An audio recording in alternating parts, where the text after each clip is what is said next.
everyone, welcome to the AI Brand Podcast, where we talk everything AI, branding, marketing, and content creation. I have a very special guest today, a friend of mine. We've actually worked since I was at the digital marketer space. He's one of my SMEs that talks about podcasting. So I figured today we're getting into podcasting, how to start yours, and kind of what podcasting looks like in the face of overwhelming amounts of AI generative content in everybody's media space.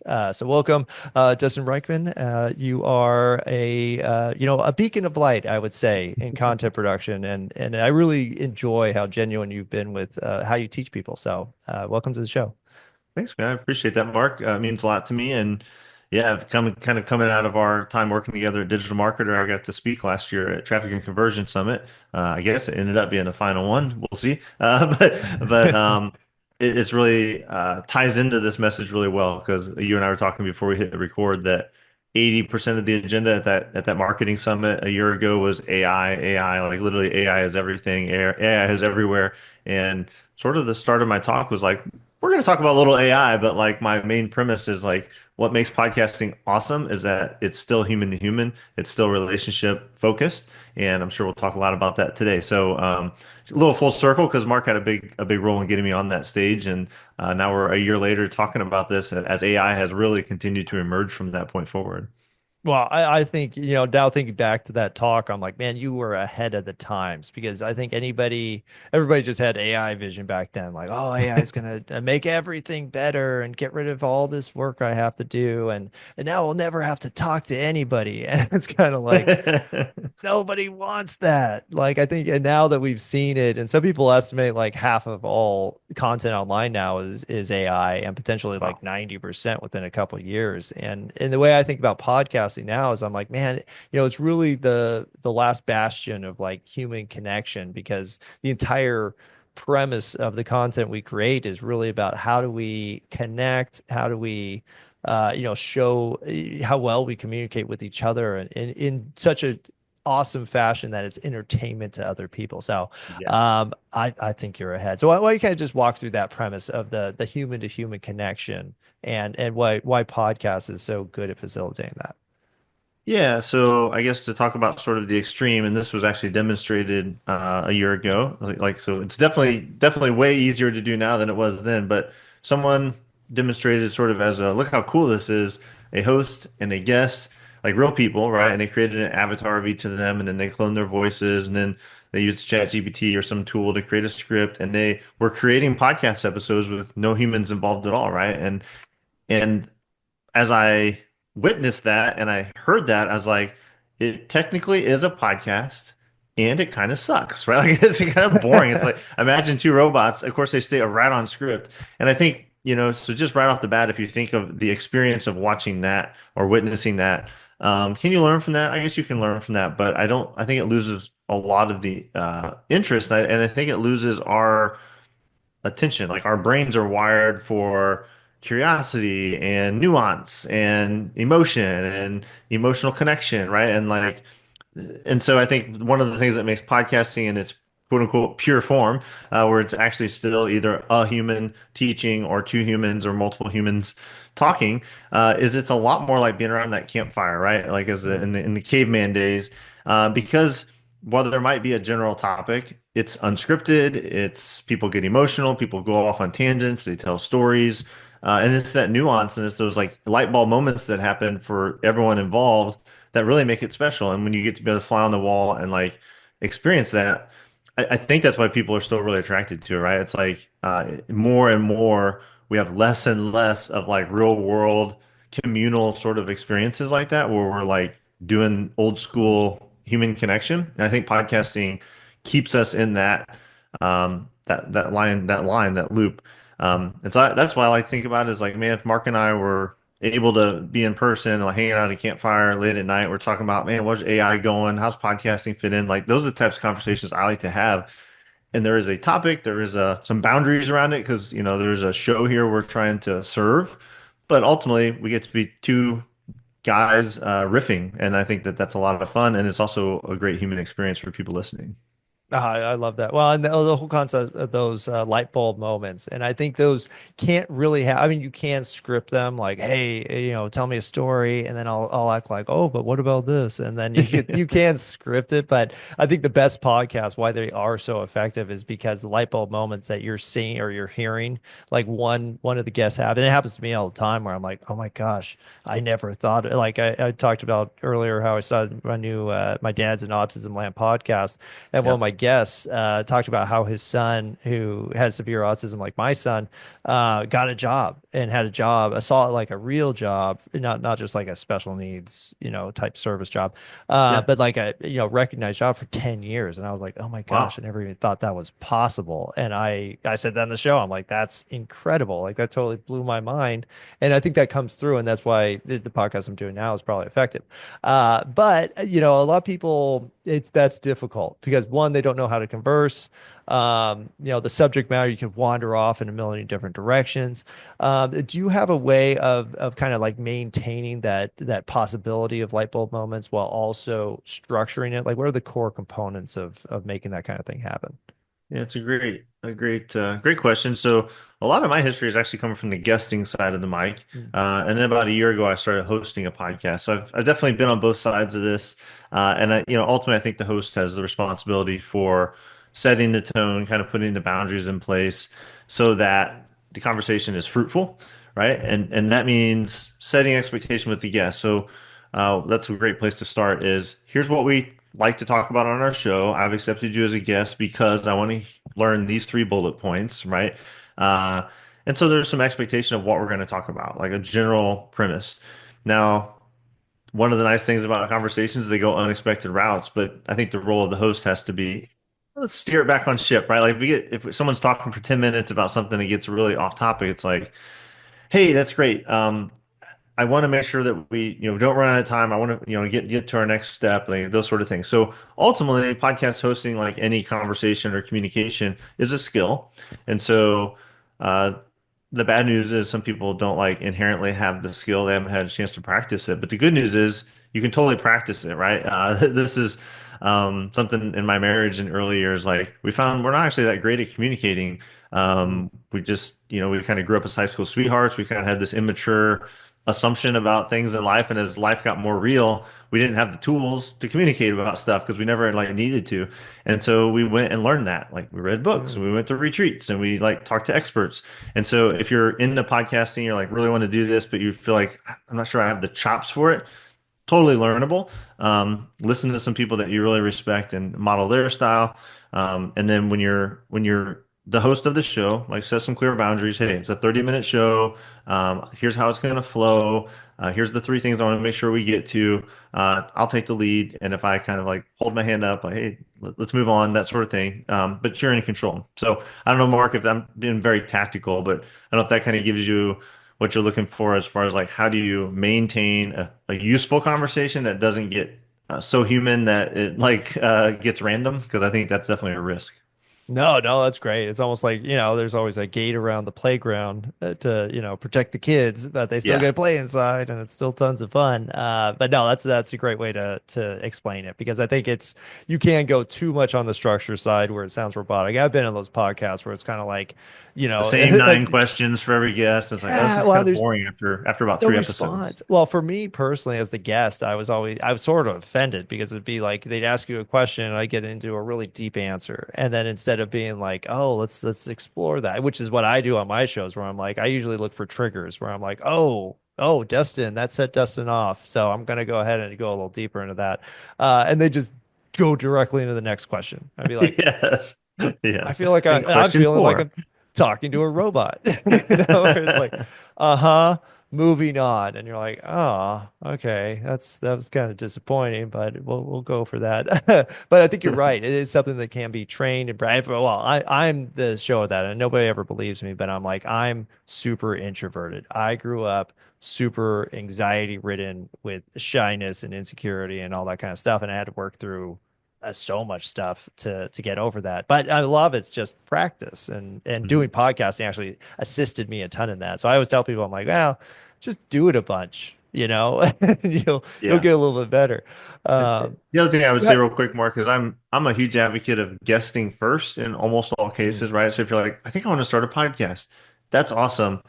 It's a commitment, right? And it's a lot of work. And so for those reasons, I'm always like, why don't you try guesting maybe like 5 or 10 times first? Like in other words, go be on someone else's show in a similar topic so that you realize what you actually like to talk about, the things that are like hooks that people lean into and are like, man, like teach me more about that. Like that can become much more fuel for a fruitful long-term podcast. But the other thing it does is it gives you places to practice that aren't your own show, right? And you can get on really small shows, you can tap a buddy on the shoulder and be like, "Hey, I'd like to be on your show," or even let's do a mock interview if you're not ready for the show. That putting in those reps, answering questions sort of on your toes and learning that, hey, these are like the bullet point things that people want to know about, and I'm an expert in that, and learning how to make that conversational so it doesn't sound like a robot and that you're always giving the same answers. But be a guest first would be my number one thing to practice. And then when you're ready to be a host, then just be conscientious about setting really simple, clear boundaries, a clear game plan for both parties. It just takes a lot of the pressure away and it makes it way easier. And in most cases, then the guests kind of become self-policing because they know mhm. what the expectation of the show is. Oh, I love that. Set expectations, put in some, borders, and those could be stringent or not, depending on the style. And then guesting, I think that's a fantastic tip because, I think the hardest part a lot of people don't understand about the hosting part is you're the interested party. You are the one that are pursuing the answers, and it's not, you do want to give answers, and I think that's another component I had to add back in because I was like, oh no, it's good if I give some insights as well. It's a conversation. It's not just like, okay, next on the interview, list for your new job. It's like, no, it's not that. But it's I think the other component that people struggle with is just the topics and like the reason for the show. Like, oh, hey, and a lot of times I know you work with a lot of coaches and business leaders. How do you kind of get the parameters of the show? So even if they are just trying it, they start with a brand Mhm. that could resonate with who they're trying to target. Yeah, this I think this goes back to target markets in general, and so sort of a framework I like to use, which maybe the listeners here can resonate with one of these two paths primarily. So almost everyone they talk about target market is talking about identity, right? Like I work with 45-year-old female psychiatrist or whatever, right? Like this some label that people would put themselves in a certain bucket. And that's can be valid. But the other huge one, and the one I actually lean into for my own business and my own podcast, is intent. Mm, So people from all walks of life with all different, whatever races, genders, countries, ages, they may all have this really common intent. Like they all want the same result. That could be a really good way to frame your podcast, your brand, and your business, right? And so, like in my business, it's Seven Figure Leap is the premise there is solopreneur, expert, founder types who want to grow seven-figure businesses, right? And they want them to be lifestyle, family first businesses where a small team, they can still have a very highly profitable seven-figure business. And then the leap part of that is I believe you can do that really quickly through relationships. And so mhm, that's the kind of quantum leap factor. So, and then my podcast is called The Seven Figure Leap. So guess what? The people I interview are kind of on different stages of that path. And so we're able to tap into their journey and be like, hey, you're just getting started on this.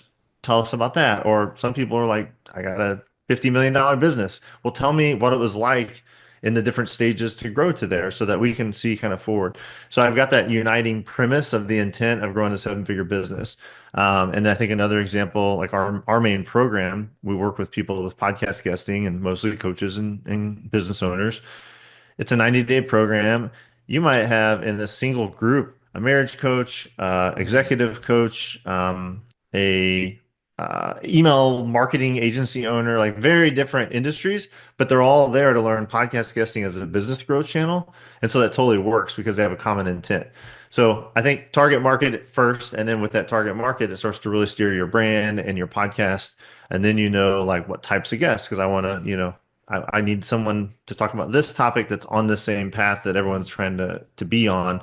That makes a very clear, uniting focus for content and like who you invite. And then it also steers the conversations, right? Like my show, and I'll be quiet now. And if you have follow-ups, great. But like my show follows kind of a similar format in each episode because I know what I'm trying to pull out from a single guest Mm. to get those insights along that seven-figure journey that they're on. So Oh, I love that. Well, and I love how you did mention the brand, or AI Branding Academy. I was like, yes, and the structure is something I talk a lot about that people don't really understand is a branding component because, the whole premise of my business is that everything you do within business should be branded because if yeah, it's not branded and doesn't follow your vision and your core values and what you're really trying to achieve and who you're trying to serve, then you're missing impressions because let's say you don't extend your branding to your customer care reps, and then now even though you say yeah, family first business, the customer care reps don't know that, and they just think, oh, I'm just trying to get money, and so I don't right, care about their family situation when they totally should because that's off brand if they don't. yes. Now with the structure though, coming back to structure, how do you tell people to structure it? Because I know that there's different types of podcasts. You might have a podcast that's standard interview style like this. Maybe it's case study based. Maybe it's like my wife and I always listen to those crime junkie podcasts where it's Yeah. just like two goofballs giving their unprofessional opinion about crime. We have an amazing limited time offer that you won't want to miss. Introducing the Build Your Brand Pillars course from AI Branding Academy, your gateway to mastering both traditional branding and AI-powered marketing strategies. With this course, you'll gain invaluable skills in creating strong brand foundations that stand out in today's competitive market. Perfect for innovation leaders like you. Don't wait. Take advantage of this special offer before it's gone. Head to aibranding.academy.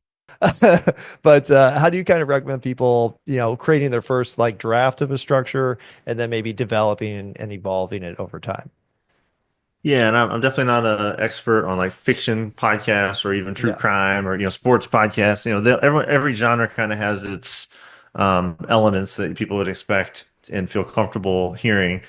From a business podcast perspective, which is really kind of where I live, and I would assume a lot of the people with AI Branding Academy are business owners, entrepreneurs that they have a message to get out in the world, maybe even a nonprofit, but it's still a business. Um, First of all, I would say. I'm again kind of opinionated and being around this for a while, but I would say don't make the mistake of only having guest interviews Mm, because you lose a lot of your own ability to have credibility and authority in your own industry as a host. If you are going to have a preponderance of guest interviews, and I think what Mark said earlier is really important, it is still about highlighting that guest, but you've got to make an effort to give your own opinions, your own examples, your own case studies. What you don't want to do is have a whole podcast that's just highlighting other people and it doesn't actually establish your brand, mm, right? And it doesn't establish your authority. So if you want to like practically know how to do that, I like 50-50 is ideal. At least a third though of your interview I'm sorry, of your episodes, I would say should be solo episodes. mm, So you've got, a lot of these interviews, and interviews, frankly, are easier once you get into that flow and you've got relationships and things like that because you kind of show up and tap into someone else's brain and you learn and your audience learns. It's great. And I think interviews are great. They're also, you're building relationships. And I think having some of that solo content where it's you behind the mic, you've got a topic that you're passionate about, you get to riff on it, teach, share your own story, share your own case studies. That's really important because it sets you up as the expert. People know you're the one who can help them, in my case, get a seven-figure leap. So I'm not just someone who's good at showcasing smart people who could help them. I was like, no, I'm also a smart person who can help you, right? And so that's important though if you're doing a podcast for business reasons.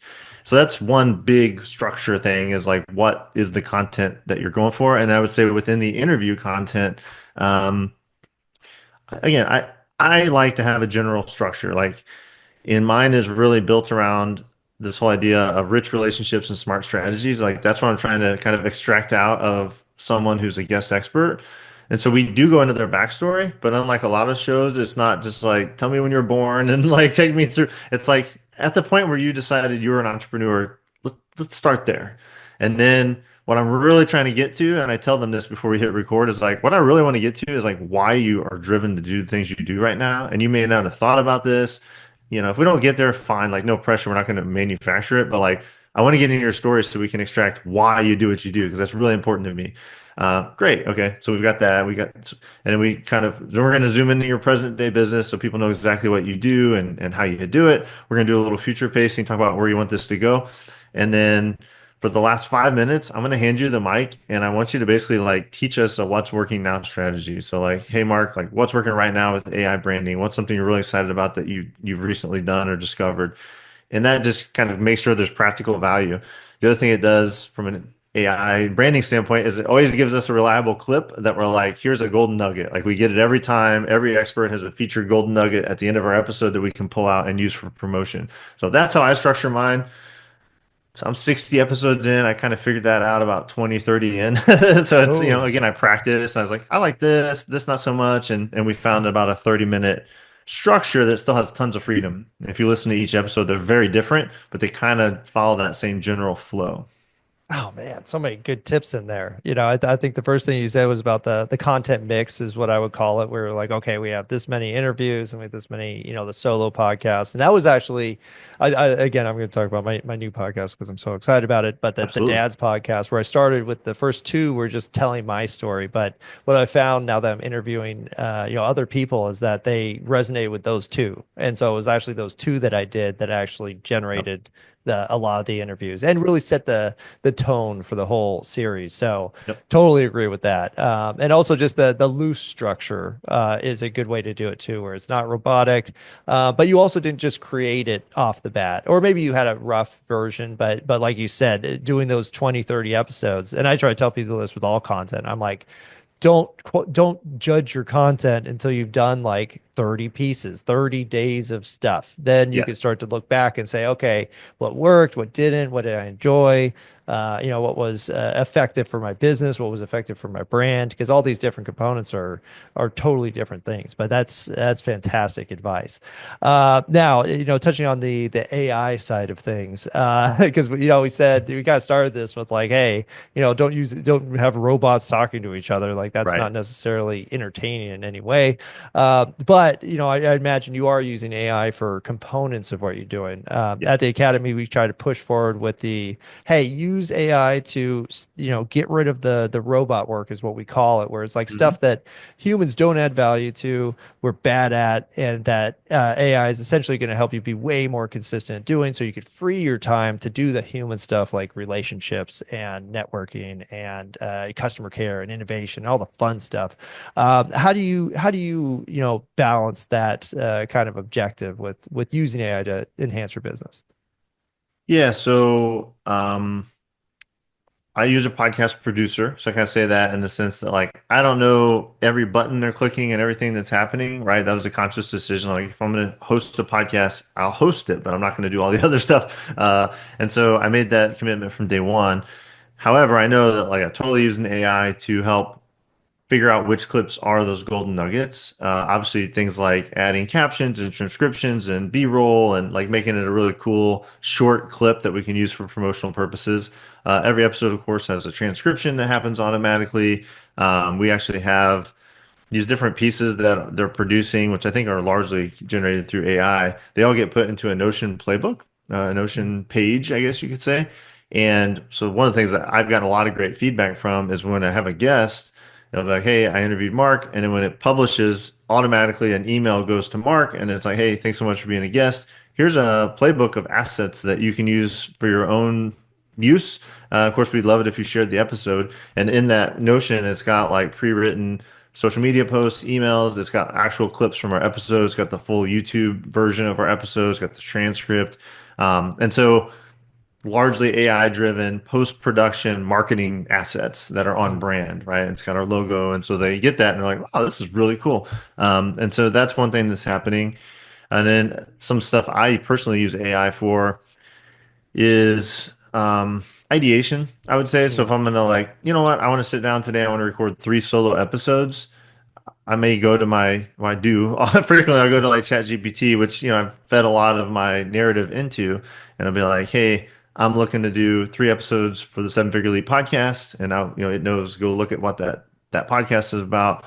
Give me some ideas. I want something controversial, or give me some ideas. I want Mm. something that is in the news right now. Give me some ideas, and I give it some prompts, and it just gives me some great ideas so that I can be like, yeah, like that resonates with me today, and I can just jam on a topic. The other thing I've done recently, which I thought was really fun, and I honestly didn't know this was possible, as now the AI is tied into the internet and has that searchability. I was like, hey, I'm the host of the Seven Figure Leap podcast, and I would like you to review all of our episodes from last year and give me your top 10, give me the top 10 insights for an entrepreneur. And it was like, I was like, whoa, these are really good. So I'm like, well, give me this in a format that would be conducive to LinkedIn. And I think I said like in the style of Dan Coe or something like that. And it was like, boop, boop, boop, boop. And of course I edited a little bit, but I'm like, fun and scary. Like this thing, I happen to be the host, so I felt like, oh, I own this. This is cool. But like anyone could have done that, right? And so then that could be a whole episode, though, as like the top 5 insights from 2024, recap episode. So I think for content ideation, it's great, and I think for post production, it's great. And then actually, Mark, I would love your thoughts because you're way more the AI expert than me. I kind of dabble in it, and I enjoy it, but I haven't fully embraced it. I think the same way that you do.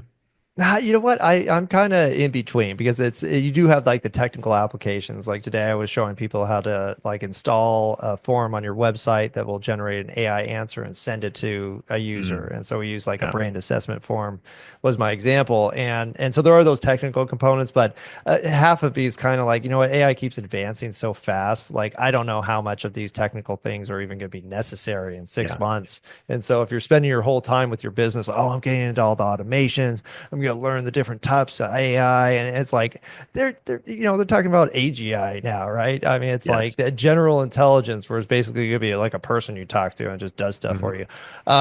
you. Then it's like, Yep. are you wasting your time? So I think you have it right. Use it practically as a business owner. Ideation is fantastic. Research is fantastic. And then using, standardizing your branding. And that's kind of where my business came in because I was like, you know what? A lot of the decisions that we make within business shouldn't be made by the people making them. Because if once you get to that, say, 7-figure mark, you have a team of 10 to 30 people. What ends up I've seen happening is people tend to delegate the branding to the HR manager. And then, oh, we Yes. need a customer care rep. Let me delegate that branding to the customer care rep for all the customer service needs. And so what happens is instead of it being the vision of the founder, it ends up being the vision of whoever at the moment has that job and whatever their goals are in life. Like that's the brand. And I'm like, that's terrible. And also it leads to a bunch of extra meetings and a bunch of bad decisions and a bunch of Yep. all these extra things that didn't actually add anything to the business. So my whole concept was, hey, if you could just standardize your vision, standardize the core branding components, then apply them and give those managers tools to say, hey, HR manager, I know you're the pro at HR management, but I need you to use this HR tool to make sure that the tone of everything you create is actually in line with the branding. And so now instead of me as the business owner, I don't know anything about branding, you could still delegate these tools to the managers or the contractors, whoever you're working with. Now you don't have to make any decisions. They're going to stay on brand. Didn't cost you any time or money. And now your business can expand exponentially and maintain its branding. So that's kind of what I talk about. But the technical side, I'm kind of like, I don't know what it's gonna do. Like it's By the time someone listens to this, it's going to be obsolete. But yeah, I think then that's kind of my big takeaway from learning from you a lot. It's sort of like, yeah, like don't ignore the current status of the technology, but the bigger picture is what you want to get right, right? And like, how can oh yeah. we, at the principles level, how are we using AI? How can AI be like a thought partner as it continues to evolve? But that like the premise of how we're using it and why we're using it doesn't change. It's just maybe it gets better and better, and maybe we can use it to get faster and faster things. But the things we're asking for is the strategy part that still should be with the business owner or the brand owner. Yeah, well, and your connection with the customer, because that's really like Yes. with your business. I love how you always focus on that. It's about the customer, it's about connection, it's about your ability to understand people, and really, that's what I think as humans, our job is going to be if all the technical stuff was wiped away. Like all these things we've been doing for the last 20, 30 years is just like, nope, robots can do that. And you're like, oh crap, what do we do as people? Because everybody freaks out about that. I'm like, no, you do people stuff. You do talking to people, you do connecting with people, and you'll be so much happier because most of the stuff we do, like for making a podcast, it's like that's the raw content of you being able to talk to somebody, connect with them is the value. What we think about most of the time is like, oh, well, what's the thumbnail going to be? Like, oh, what's the Yeah. description going to be? How do I write the title? And it's just like, Who cares? None of that stuff Yeah. matters. So I think you have the perfect business because you'll be able to add in all the cool capabilities to scale what you do, but you maintain the connection, the network, the relationships, which actually make you a valuable business. So I think you're doing a fantastic job, and your model is I think it's the future of Oh, most well, businesses. I appreciate that. Yeah. I mean, for people listening, Mark knows a little more. So one of the big changes we made in the past 2 years, and especially the past year, and I say this as a demonstration with AI. I didn't do it because like AI is coming, but it was more like a natural extension of what we're doing. And there was a recognition that information is getting more and more commoditized. And like the stuff I teach, you could probably right now go to ChatGPT and say, be Dustin Riechmann and teach me Yeah. podcast guesting. That part's kind of lost its value. So what we've really doubled down on is community. And so our members, our alumni, our mastermind members, they're all in a single community. And so you get that human to human insights and opinions and thoughts and energy and celebration and sadness and all the stuff that comes with being human and in an entrepreneurial journey. And that is there, but it's not just a bunch of randos in a community. It's randos who are now trained on a common mission, and they're all trained in a similar foundation of my world podcasting, and so I think that's really important. So if you're listening and you're like, maybe you're thinking, I don't really know like how to quote unquote protect against AI or how to like embrace AI so that I still have a good business and actually it's a compliment. I would try to think of those things that remain human. I think community is one of the big ones. And I think that personal insights, like personal connection, personal care, empathy driven interactions is the other, right? Like something that's not Googleable, in our old school technology, it's like you can't AI a hug. I don't know, maybe you will eventually, but not right now. So No, well, even then, it won't be worth as much, to you yeah. in any way. But no, I mean, you nailed it because that's the other side of what I always teach is that since AI can generate anything, the only thing that actually makes your stuff special is you and Mm, your ability to connect and your passion for actually helping people. So, and the community side, that's the other side of like, we've had some bans recently. That the TikTok ban happened yeah. for 16 hours, which kind of set I me was gonna off. say for a little bit. But hopefully people learn from that is that you have to privatize your following, and privatizing your following is essentially building the community that you're talking about. These people will follow you wherever you go because they like you, they like the group, and so however they need to connect with that way, fine. And so what you're able to do as a business owner is be independent from who knows what's coming. Yeah. Technology, economic trends, laws, security issues, whatever you want to call it. But you don't want to be affected by that stuff, and you definitely don't want to lose your business because of it. So creating the community is the best safety net against it. So I think we'll stop there. I think we could go deeper into the technical side, and I'll definitely have you back on the side on the show to do that. But I Sure. think you really nailed it. I love your business. I think you're doing a great job. Helping small business owners and especially people who want to be thought leaders. So where can people find out more about joining that community? Yeah, just like look over my head. Sevenfigureleap.com. Again, kind of the thing we do. Our tagline is we help mission-driven entrepreneurs grow seven-figure brands by telling their story. The channel we typically do that with is podcasting, and especially podcast guesting. So someone's like, "Yeah, I got a brand. I'm a coach. I'm a consultant, and I believe in this medium of podcasting, podcast guesting as a way to attract my ideal people and serve them in a better way." Like that's what we do. So lots of free content. Got the podcast. So yeah, definitely check out the Seven Figure Leap podcast. Mr. Mark de Grasse is one of our guests. And so yeah, would love for people to come over and check us out at sevenfigureleap.com and yeah, book a call if you're curious about getting some more help. That's what we do. Awesome. Well, thank you so much, Dustin. Really appreciate your time. Like I said, I think you have a great business, and if you are a business leader or manager or business owner that wants to, get out there and really start establishing these relationships, I do think that Dustin's podcast guesting is an excellent way to do it. I need to, pick that up. I go on some podcasts, but I could definitely do more, and so I'm gonna Absolutely. go back to your old notes. I'm gonna be like, oh, he taught me this before. Act like Dustin and teach me everything else. Exactly. You don't need me. You You got just gave me AI. the best tip ever. No, but that was fantastic. Really enjoyed talking to you, Dustin, and we'll talk again soon. You too, my friend. All right. Thanks, Mark. All right. You've been listening to the AI Branding Podcast, where we talk everything AI, marketing, branding, and content generation. For more content like this, please subscribe.